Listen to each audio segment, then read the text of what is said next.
But let's talk to our next guest a little bit about that topic. He downgraded Bank of America last Friday from a strong buy to a hold on mortgage repurchase concerns. Erik Oja is a U.S. banks analyst at Standard & Poor's.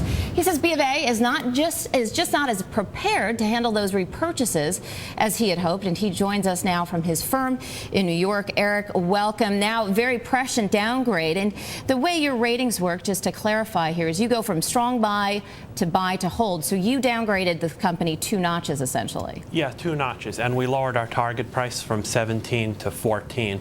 And BofA right now is trading close to tangible book value, so we think that the hold recommendation makes sense. Now, what do you think about the others in the sector? I know JPMorgan is one of, I think, 2 companies on which you have a strong buy recommendation. The other is Fifth Third Bancorp. Do you think neither of those 2 companies has any exposure to this potential mortgage putback?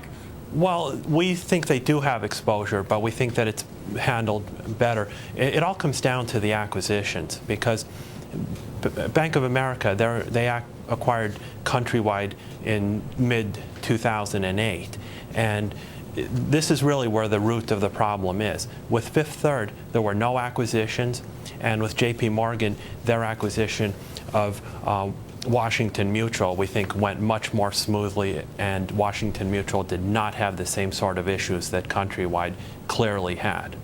Erik, how successful do you think? There are 2 different bondholder groups now that are going after the banks, or after BofA specifically, to get made whole, or to get, I'm not quite sure what they're asking for in the letter exactly. I don't think they outline a specific, or they haven't quantified the amount that they would like for BofA to compensate them for. But is there a precedent for this, and what's the likelihood of them being successful? Well, what the letter has requested is for $47 billion in securitized mortgages to be repurchased by Bank of America. And clearly, that's just an opening salvo. Bank of America would go through each and every single one of those mortgages, and has said in the last 2 days that we will review each one. And based on precedent, in other words, BofA's history with other putbacks from the Fannie and Freddie, clearly only a small percentage will actually be accepted by Bank of America. We would be surprised if it was anything more than a small percentage. And then even the ones that are put back, Bank of America then repurchases the mortgages and then sells them at a loss. And the loss ratios from Fannie and Freddie putbacks were about 20% or so. What do you think this means for? We have some companies reporting tomorrow. Capital One Financial is one that Adam pointed out just in his last report.